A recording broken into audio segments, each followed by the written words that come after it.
안녕하십니까. KBS 뉴스 특보입니다. 울진 삼척 산불이 엿새째 이어지고 있습니다. 어제 오전엔 중요 산림자원인 금강송 군락지도 위험에 처했었는데요. 현장에 나가 있는 취재 기자 연결해서 이 시각 현재 상황 알아보겠습니다. 안혜리 기자, 오늘 진화 작업이 시작된 것으로 아는데 오늘의 진화 계획은 어떻게 됩니까? 네, 날이 밝으면서 헬기 80여 대가 동원되는 등 진화 작업이 속도를 내고 있습니다. 산림당국은 진화 인력도 3,900여 명을 투입해 주불 진화를 목표로 오늘 진화에 나설 예정인데요. 특히 어제 새벽에 금강송 군락지 경계에 날아든 불씨가 내부까지 번졌었습니다. 불길은 약 100m 안까지 진입해 일부 고사목을 태운 것으로 전해졌습니다. 지상 진화대원들은 밤새 군락지 인근에 불똥이 계속 날아들어 진화에 애를 먹기도 했는데요. 이에 따라 산림당국은 오늘 군락지 핵심 구역 보호를 위한 작업에 주력할 것이라고 밝혔습니다. 다행히 수백 년이 된 금강송이 밀집한 핵심 지역은 아직까지 안전한 상태라고 설명했습니다. 지금까지 산불 진화율은 70%입니다. 산불 영향을 받은 면적이 19,000헥타르에 이를 만큼 넓고 일부 지역은 산세도 험해 진화율이 크게 오르지 않고 있습니다. 산불을 지연시키는 화학제도 오늘 공급받아 사용할 예정입니다. 다만 다른 지역 산불이 많이 꺼졌기 때문에 오늘 투입할 수 있는 진화 헬기 수는 어제보다 더 늘어날 것으로 보입니다. 또 연무가 거친다면 헬기 운용의 효율도 더 높일 수 있습니다. 산림당국은 오늘 기상 상태가 양호하고 바람의 세기가 세지 않아 큰 불길을 잡을 수 있기를 기대하고 있습니다. 한편 어제 오후 7시쯤 강원도 강릉 동해 지역 산불은 90시간 만에 진화됐지만 다시 불씨가 되살아나기도 하는 등 한시도 긴장의 끈을 놓지 못하고 있습니다. 이에 따라 산림당국은 강릉과 동해 지역에 열화상 드론을 이용해 뒷불 감시와 재불 방지 작업을 이어갈 방침입니다. 지금까지 울진 산불 합동 상황실에서 KBS 뉴스 안혜리입니다. 이번엔 KBS 재난미디어센터를 연결해서 이 시각 산불 상황과 산불 진화의 주요 변수인 바람의 방향 등을 전망해 보겠습니다. 이정훈 기자, 다행히 강릉 동해 산불은 큰 불길이 잡혔는데 울진이 걱정입니다. 진화율은 좀 높아졌습니까? 네, 산림청이 제공하는 산불 상황도를 통해 울진 산불 상황 자세히 살펴보겠습니다. 보시면은 붉은 선은 아직 불길이 남아있는 구간이고요. 노란 선은 큰 불길은 잡은 곳입니다. 보시면은 울진읍을 비롯한 이 해안가는 거의 진화가 완료됐는데 서쪽 산악 지역은 여전히 불길이 남아 있습니다. 현재 진화율은 어제 저녁보다 다소 늘어난 70% 수준입니다. 불길이 남은 지역을 좀 더 자세히 살펴보겠습니다. 우선 가장 우려했던 곳 바로 금강송 군락지죠. 어제 낮한 때 이렇게 주황선으로 표시된 산림당국의 저지선을 넘어서 불티가 날아왔었는데요. 산림당국이 즉시 진화에 나서서 일단 산불이 확산하는 건 막았습니다. 하지만 밤사이 불씨가 다시 넘어오는 등 안심할 수 없는 상황이 이어지고 있습니다. 또 조금 더 북쪽에 있는 응봉산 부근에는 더 넓은 구간의 불길이 남아있는데요. 해발고도 1000m에 가까운 높은 산이다 보니까 진화가 어려운 상황입니다. 결국 남은 산불을 잡는 열쇠는 바람입니다. 이 지역에는 낮과 밤에 따라 달라지는 해륙풍 때문에 진화에 어려움을 겪고 있는데요. 지난 밤부터 지금까지는 이렇게 바다를 향해 부는 바람, 즉 육풍이 우세한 상황입니다. 그런데 앞으로는 상황이 달라집니다. 오전 11시의 예측 상황인데요. 보시면은 바다에서 불어오는 바람, 그러니까 해풍으로 바뀌는 모습이죠. 이 바닷바람은 오후로 접어들수록 더 강해집니다. 특히 저녁 시간대를 보시면은 바닷바람이 내륙 깊숙이 이렇게 경북 봉화 부근까지 유입되는 것으로 예측됐습니다. 이렇게 되면 금강송 군락지로 다시 불길이 확산할 수 있습니다.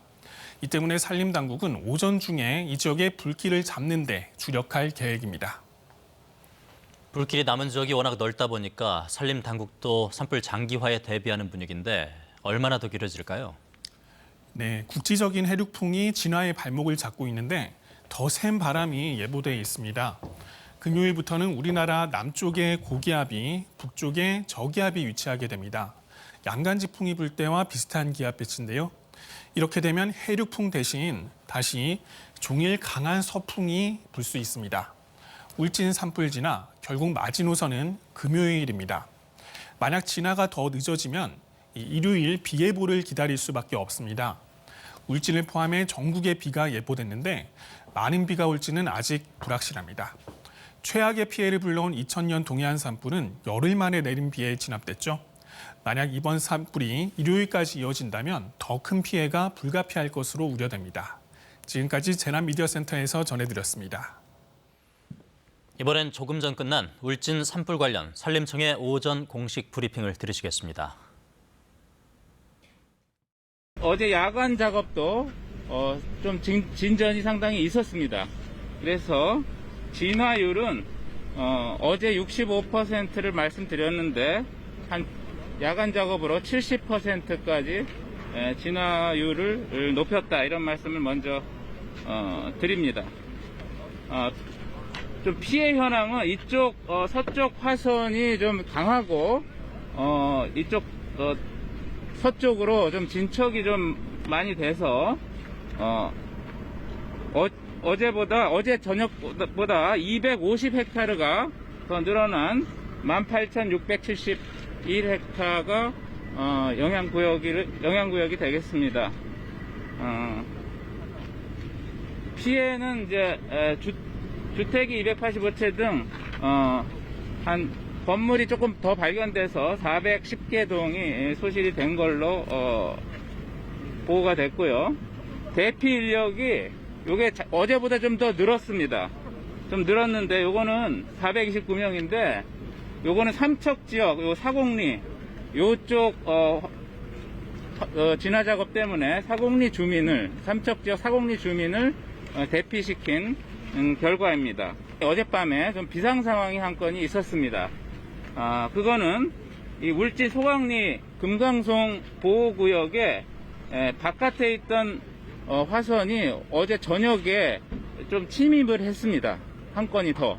그러니까 어제 낮에 보고 드렸던 거는 좀 정리가 됐는데 또 다른 화선이 요 13번 구역 부근인데요. 침입이 돼서 야간 작업으로 공중진화대원과 산림청의 공중진화대원과 특수진화대원을 여기 방어하고 있었기 때문에 바로 야간에 작업을 해서 현재 진화율은 80%를 보이고 있고 현재 항공작전으로 나머지를 정리를 하고 있다는 말씀을 드립니다. 어제보다는 좀 더 공세적으로 오늘 작업을 하겠다, 이런 말씀을 드리고요. 이 응봉산 지역은 화세가 세고 인력 진화가 어렵기 때문에 항공 진화를 하더라도 상당한 시간이 걸릴 것으로 전망을 합니다.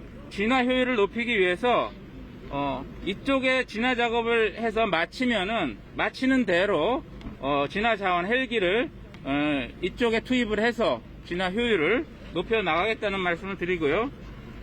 특히 강릉 동해 지역이 어제 정리가 됐고 잔불 진화를 하고 있습니다. 헬기가 거기 잔불 진화 진도도 감안해서 그쪽에 있는 헬기도 이쪽 울진 삼척 쪽으로 갖고 와서 쓰도록 할 예정입니다.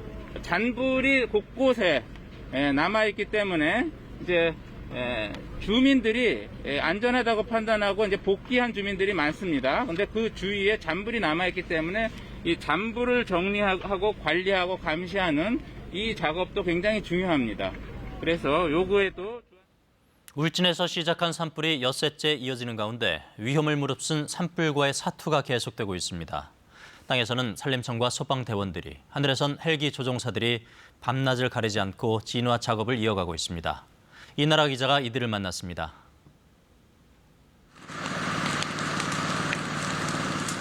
새벽 5시, 산 위로 시뻘건 화염이 솟아오르자 산림청 정예진화대원들이 가파른 산길을 서둘러 올라갑니다.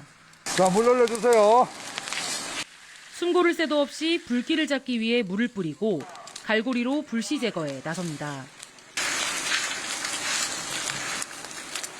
산 아래에서는 소방대원들이 물대포를 쏘아 올립니다. 어느새 날이 밝아오고 금방이라도 마을을 집어삼킬 것 같던 산불은 잦아들었습니다. 네, 불이 났던 산 아래는 이렇게 우사가 자리하고 있어 자칫 위험할 수 있는 상황이었는데요. 다행히 진화 인력이 불길을 잡는 데 성공하면서 큰 피해는 막을 수 있었습니다. 4일 동안 밤낮 가리지 않고 지금 진화에 최선을 다하고 있습니다. 아침 7시, 진화 대원들에게는 아침 식사 시간도 아깝습니다. 3분도 안 돼 식사를 마친 대원들은 쉴 새도 없이 다시 산으로 향합니다. 불이 발하는 곳이 한 곳이면 괜찮은데 여러 곳에서 갑자기 막 이렇게 해오리 바람이 나내고 하니까 원마일 정도, 2마 정도 되는 것 같습니다. 진입 잘될 것 같고요. 짙은 연무에 뒤덮인 상공에서 위험을 무릅쓰고 진화에 나선 80여 대의 헬기 조종사들. 자칫 송전탑이나 다른 헬기와 충돌할 뻔한 적도 한두 번이 아닙니다. 3시간 이내에 비행하고 1회 비행으로 끝나게 되는데 지금 같은 경우에는 이제 재난 상황이다 보니까 하루에 한 4번 정도, 4번에서 5번 정도 이렇게 출동을 하게 되기 때문에 이미 지칠 대로 지쳤지만 더 이상의 피해를 막겠다는 각오로 최선을 다하는 이들은 진정한 영웅입니다. KBS 뉴스 이나라입니다. 제20대 대통령 선거 투표가 전국의 투표소에서 일제히 진행되고 있습니다. 현장 상황은 어떤지 지금부터 투표소를 연결해 알아보겠습니다. 먼저 서울 종로구에 나가 있는 취재 기자 연결합니다. 이수민 기자, 투표 순조롭게 진행되고 있네요. 네, 투표는 오전 6시부터 3시간 넘게 진행되고 있습니다. 투표소를 찾는 시민들도 조금씩 늘어나고 있는데요. 대부분 가족들과 함께 이곳을 찾았고 차분하게 한 사람씩 투표를 하고 있습니다. 서울 지역 유권자는 모두 833만여 명입니다. 경기도에 이어 두 번째로 많습니다. 오늘 선거에서 이곳 종로와 서초갑 지역 유권자들은 대통령뿐만 아니라 해당 지역의 국회의원을 뽑는 투표도 함께 진행하고 있습니다. 일반 유권자들의 투표는 오후 6시까지 가능합니다. 이들이 투표소를 모두 빠져나간 뒤에 코로나19 확진자와 격리자들이 저녁 7시 반까지 투표를 할 수 있습니다. 투표소 위치는 각 가정에 배달된 선거 안내문에 자세하게 나와 있고 휴대전화로 포털 사이트나 지도 앱에서 투표소라고 검색해도 바로 찾을 수 있습니다. 전국의 어느 곳에서든 투표가 가능했던 사전투표와는 달리 오늘은 반드시 정해진 투표소에서만 투표할 수 있는데요. 투표하실 때는 본인의 사진이 있는 신분증 꼭 챙기셔야 합니다. 모바일 신분증도 가능하지만 화면을 캡처한 저장된 이미지만 갖고는 사용을 할 수 없습니다. 투표소 안에서 이른바 인증샷은 금지되고 기표소 안에서는 더더욱 투표지를 촬영할 수 없다는 점 기억하셔야겠습니다. 다만 투표소 밖에서는 손가락으로 기호를 표시하는 사진을 찍어 게시할 수 있습니다. 지금까지 서울 종로구 평창동 제3투표소에서 KBS 뉴스 이수민입니다. 이번엔 부산 상황 알아보겠습니다. 투표소에 나가 있는 취재 기자 연결합니다. 김영록 기자, 부산 지역 투표 어떻게 진행되고 있습니까? 네, 부산에서도 마스크를 쓴 시민들이 아침부터 투표소를 찾고 있습니다. 아직까지는 한산한 모습이지만 투표소를 찾는 시민 발걸음은 조금씩 늘어나고 있습니다. 오전 9시 기준 부산의 투표율은 7.9%로 전국 투표율보다는 다소 낮습니다. 제가 나와 있는 이곳 투표소를 비롯해 부산에는 918곳의 투표소가 차려졌습니다. 부산 지역 유권자는 지난 19대 대선 때보다 3.85% 줄어든 292만여 명입니다. 지난 대선 때 부산의 최종 투표율은 76.7%였습니다. 이번 대선 부산의 사전투표율은 34.25%로 전국 평균보다는 낮았습니다. 하지만 앞선 사전투표 중 가장 높았습니다.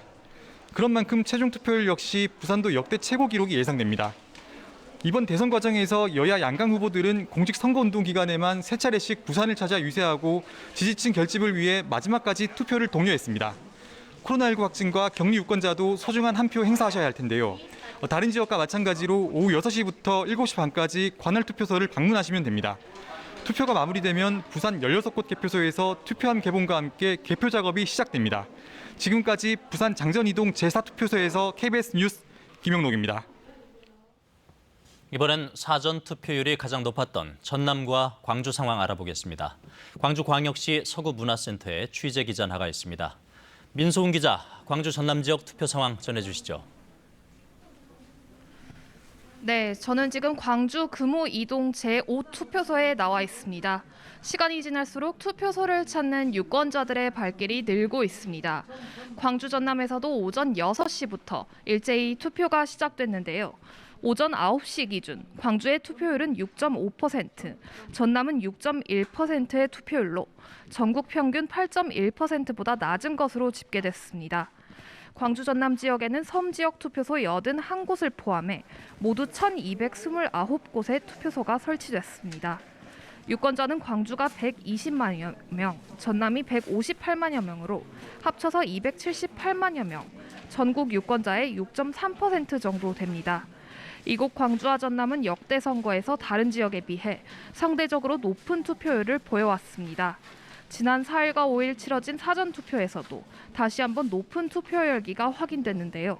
전남은 51.45%로 전국 광역자치단체 가운데 가장 높았고 광주도 48.27%로 세 번째로 높은 투표율을 기록했습니다. 각 당은 서로 지지층 결집이다, 민심 변화 반영이다 주장하는데 어떤 결과로 이어질지 주목됩니다. 지난 19대 대선에선 광주의 전체 투표율이 82%로 전국에서 가장 높았습니다.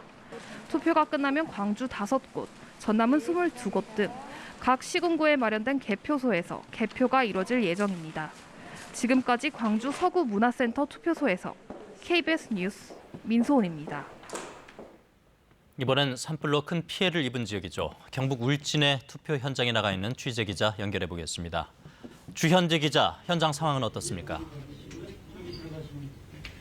네, 울진에서도 오늘 오전 6시부터 투표가 진행되고 있습니다. 현재 산불로 인한 연기와 먼지가 자욱한 상황이지만 한 표를 행사하기 위한 시민들의 걸음이 이어지고 있습니다. 현재 울진 지역에는 제가 나와 있는 북면 제2투표소를 비롯해 모두 20개의 투표소가 설치됐습니다. 다행히 울진 지역의 모든 투표소는 산불 피해를 입지 않았습니다. 울진에선 이재민의 투표를 위해 교통수단이 제공되고 있습니다. 당초 경북선거관리위원회는 선거 당일 교통불편 지역 유권자를 위해 모두 16대의 버스를 운행할 계획이었습니다. 여기에 울진 산불로 투표 참여가 어려운 이재민들을 위해 버스 4대를 추가로 확보했는데요. 이재민들의 투표를 돕기 위한 버스는 오늘 오전 이미 한 차례 운행됐으며 오전 10시에도 대피소인 울진국민체육센터에서 개별 투표소로 출발합니다. 산불에 대피하면서 신분증을 미처 챙기지 못한 이재민은 관내 10개 읍면사무소에서 주민등록증 발급 신청서를 발급받아 투표할 수 있습니다. 지금까지 울진에서 KBS 뉴스 주현지입니다. 이번 대선은 치열한 양강 구도와 지지층 결집 속에 투표율이 주요 변수가 될 것이란 전망이 많습니다. 전국의 투표 상황 관리하고 있는 중앙선관위 중계차 연결합니다. 신선민 기자, 투표율 계속 집계되고 있죠? 네, 각 시군구 지역 선관위 단위로 1시간마다 투표율이 집계되고 있습니다. 오전 9시를 기준으로 전국 투표율은 8.1%로 집계됐습니다. 사전투표는 제외한 수치입니다. 현재 전국 투표율은 5년 전인 19대 대선 같은 시간대 투표율인 9.4%보다는 낮습니다.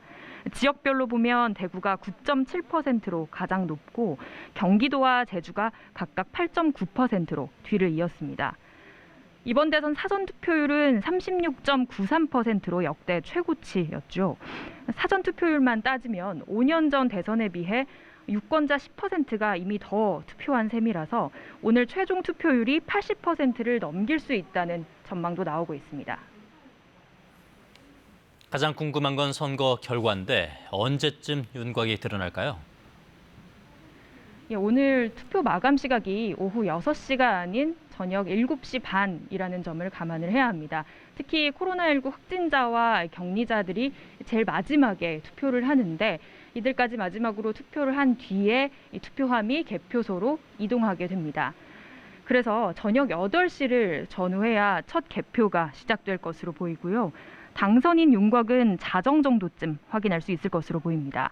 다만 1위 후보와 2위 후보가 격차가 많이 벌어지면 당선인 확인 시간은 더 빨라질 수 있고 반대로 개표하는 도중에 엎치락뒤치락 계속 1위가 뒤바뀌는 접전이면 누가 새 대통령이 될지 내일 새벽까지 더 기다려봐야 할 가능성이 있습니다. 선관위는 내일 오전 10시쯤 전체 회의를 열고 당선인을 결정을 하고 당선증을 교부할 수 있을 것으로 내다보고 있습니다. 지금까지 중앙선관위에서 KBS 뉴스 신선미입니다. 코로나19 신규 확진자가 처음으로 30만 명을 넘었습니다. 하루 새 14만 명 가까이 증가한 것입니다. 누적 확진자도 500만 명을 넘어섰습니다. 취재 기자 연결해서 자세한 상황 알아보겠습니다. 이현정 기자 소식 전해주시죠. 네, 코로나19 신규 확진자가 오늘 0시 기준 34만 2,446명을 기록했습니다. 국내 발생 34만 2,388명, 해외 유입 58명입니다. 30만 명대는 국내 코로나19 발생 이후 최대 규모입니다. 지난 2일 처음으로 20만 명대 확진자가 나온 이후 불과 일주일 만입니다. 누적 확진자도 521만 2,118명으로 늘어 처음으로 500만 명을 넘었습니다. 지난 5일 400만 명을 넘긴 이후 나흘 만에 100만 명 넘게 늘어난 겁니다. 확진자 수는 급증하고 있지만 치명률은 낮은 것으로 분석되고 있습니다. 사망자는 하루 새 158명 늘었고 누적 사망자는 9,440명을 기록했습니다. 치명률은 0.18%입니다. 매해 유행하는 계절 독감의 치명률은 0.05에서 0.1% 수준이라고 방역당국은 밝혔습니다. 위중증 환자는 하루 새 80명 늘어 1,087명입니다. 코로나19 위중증 병상 가동률은 59.1%입니다. 오늘 0시 기준 재택치료자는 121만여 명이고 신규 재택치료자는 29만 5천여 명입니다. 정부는 위중증 환자와 사망자는 관리 가능한 범위라고 보고 있습니다. 그럼에도 기저질환이 있는 분이나 60대 이상 고령층에게는 치명적일 수 있기 때문에 마스크 착용이나 손 씻기 같은 개인 방역수칙 준수는 중요합니다. 한편 정부는 미국 화이자와 개별 계약한 코로나19 백신 143만 1,000회분이 오늘 국내에 도입된다고 밝혔습니다. 먹는 치료제 팍스로비드 4만 5천 명분도 오늘 추가로 들어옵니다. 지금까지 문화복지부에서 전해드렸습니다. 우크라이나 침공을 이유로 러시아에 대한 제재 수위를 높여온 미국이 결국 러시아산 원유 수입 금지 조치까지 발표했습니다. 러시아산 에너지 의존도가 높아 선뜻 동참하지 못하는 동맹들을 이해한다고는 했지만 우크라이나 상황이 악화될 경우 한국 등 동맹의 협조를 요청할 가능성도 있습니다. 워싱턴 이정민 특파원입니다. 미국이 고민해왔던 러시아산 원유 수입 금지를 실행에 옮기겠다고 발표했습니다. We're banning all imports of Russian oil and gas and energy. That means Russian oil will no longer be acceptable at U.S. ports. 연설 뒤 서명한 행정명령에는 이와 함께 러시아에서 에너지를 생산하는데 미국인이 자금을 대는 것도 금지한다는 내용도 담겼습니다. 미국의 수입 원유 가운데 러시아산 비중은 약 3% 정도고 가스는 수입하지 않습니다. 하지만 러시아는 정부 수익의 3분의 1가량을 원유와 가스 수출에 의존하고 있어 이에 대한 제재는 일종의 극약 처방으로 여겨져 왔습니다. 이번 조치는 미국의 독자 제재입니다. 가스의 40%, 원유의 25%를 러시아에서 수입하는 유럽은 같은 조치를 내놓지 못하고 있습니다. 바이든 대통령은 동맹 입장을 이해한다면서도 푸틴 대통령을 압박한다는 목표에는 모두 단합돼 있다고 했습니다. 발표를 앞두고 일시적으로 8% 넘게 뛰었던 국제유가는 발표 뒤 상승분을 대부분 반납했습니다. 시장에 장기적으로 큰 타격은 안 될 거라는 전망에서겠지만 이미 미국 휘발유 값은 1갤런당 4달러 17센트까지 올라 2008년 7월 이래 최고 수준으로 뛴 상태입니다. 미국이 세계에서 네 번째로 러시아 원유를 많이 수입하는 한국에 향후 일정 부분 동참을 요구할 가능성도 없지 않습니다. 한편 미국 국가정보국은 러시아와 우크라이나 간 긴장이 높아 앞으로 상황이 추가로 격화될 수 있다는 관측을 내놨습니다. We assess Moscow underestimated the strength of Ukraine's resistance and the degree of internal military challenges we are observing, which include an ill-constructed plan, morale issues, and considerable logistical issues. 하지만 미국 정보당국은 러시아가 강화를 공언했던 핵태세의 변화는 아직 보이지 않는다고 밝혔습니다. 워싱턴에서 KBS 뉴스 이정민입니다. KBS의 오늘 대선 개표 방송은 오후 5시부터 시작됩니다. 확장 현실로 구현한 청와대와 초대형 LED 월 등을 통해 정확한 개표 정보를 더 재밌게 전해드릴 예정인데요. 양성모 기자가 미리 소개해드립니다.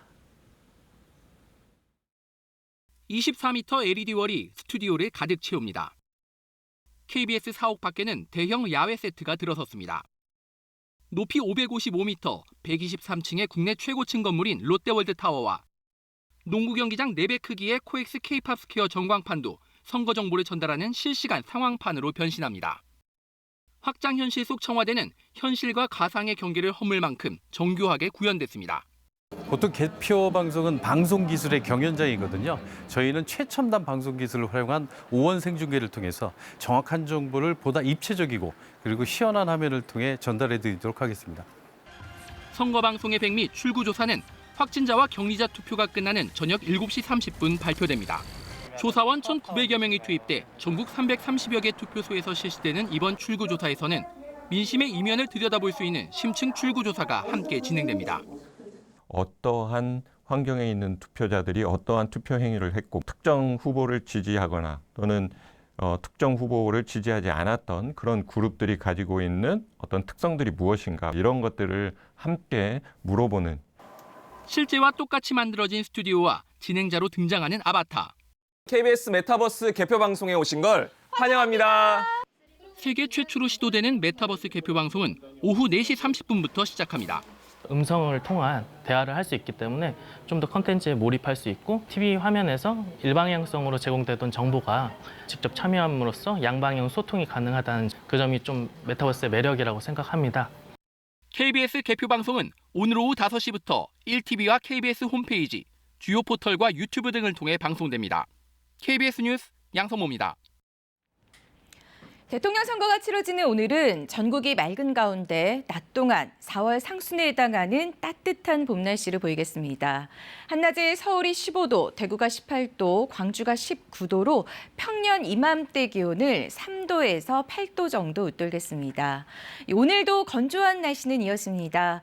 특히 산불 피해가 잇따르고 있는 동해안 지방의 대기가 더욱 건조한데요. 여전히 건조 경보가 발효 중인 강원 영동과 경상도 지방은 대기 중에 실효습도가 25% 아래에 머물러 있습니다. 또 서울을 포함한 그 밖의 지방에도 건조주의보가 내려져 있습니다. 다가오는 일요일에 간절히 기다린 비 소식이 있습니다. 지금의 예보대로라면 일요일 오후에 강수 확률이 80-90% 정도로 나와 있는데요. 하지만 비가 내리는 지역과 예상되는 비의 양은 아직은 변동성이 큰 상태여서 앞으로의 비 예보에 귀를 기울이셔야겠습니다. 오늘 고기압의 영향으로 하늘은 맑겠습니다. 오늘 아침에 서쪽 지방을 중심으로 안개가 짙게 낀 데다 지금 초미세먼지와 섞여 연무 현상이 나타나는 곳이 있습니다. 오늘 초미세먼지 농도는 중부지방과 전북, 광주와 대구, 경북을 중심으로 나쁨으로 예상됩니다. 오늘 아침 내륙과 산지는 0도 안팎까지 내려가 쌀쌀하게 출발했습니다. 낮 기온은 서울, 중부지방은 15도 안팎, 남부지방은 20도 가까이 올라 어제보다 1도에서 4도 정도 높겠습니다. 이렇게 봄 기온이 짙어지면서 내륙과 산지의 경우 일교차가 15도 이상 큰 폭으로 벌어지겠습니다. 바다의 물결은 모든 해상에서 0.5에서 2m 정도로 비교적 낮게 일겠습니다. 날씨 전해드렸습니다. KBS 뉴스 특보를 마칩니다. 고맙습니다.